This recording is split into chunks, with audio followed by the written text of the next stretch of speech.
L'actualité, souvent génératrice de stress, ne s'arrête jamais.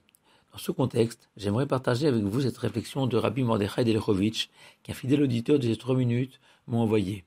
On ne doit pas se faire de soucis. Un seul et unique souci est acceptable pour l'homme, celui de voir qu'il s'en fait. Combien dans cet univers BFMisé, la respiration qu'apporte le Shabbat n'a jamais été aussi indispensable. Dans notre paracha de Teruma, l'Éternel demande de construire le Mishkan, ce temple mobile, prototype du temple de Jérusalem. Pour ce faire, l'Éternel lance un appel aux dons et demande à Moshe, parle aux enfants d'Israël, et qu'ils prennent pour moi un don, de tout homme dont le cœur le porte, vous prendrez un don. Rachi explique ce double appel aux dons de la manière suivante. Un appel pour offrir les matériaux nécessaires pour l'édification du Mishkan, un appel pour financer l'achat des sacrifices.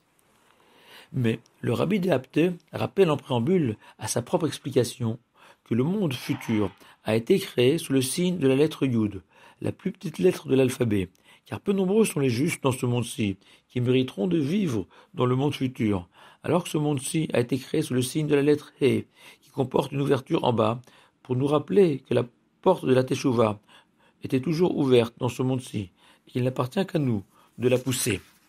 Et nous savons par ailleurs que nous devons offrir un sacrifice à Dieu, le meilleur, à l'instar d'Abel, qui a offert le plus gras de ses moutons. Dès lors, dit le Rabbi de Apte, il est possible d'interpréter ces deux appels de la manière suivante. Le premier s'adresse aux hommes plongés dans les plaisirs de ce monde-ci, pour lesquels l'or et l'argent ont une valeur inestimable. À cela, Dieu dit, parle aux enfants d'Israël, au peuple, à la masse, et qu'ils m'offrent ce qui est le plus précieux à leurs yeux, l'or et l'argent, afin de leur permettre d'accomplir une belle mitzvah. Et le mot teruma peut se décomposer en deux. Terum, he, un don provenant de ce monde-ci, symbolisé par la lettre he. Tandis que le deuxième appel s'adresse aux tzadikim, ces hommes décrits comme étant ceux dont le cœur les porte à donner, ces personnes d'exception, dont tout l'être est attaché à Dieu. À ceux-là aussi, Dieu demande d'offrir ce qu'ils ont de plus précieux, c'est-à-dire leur cœur pur.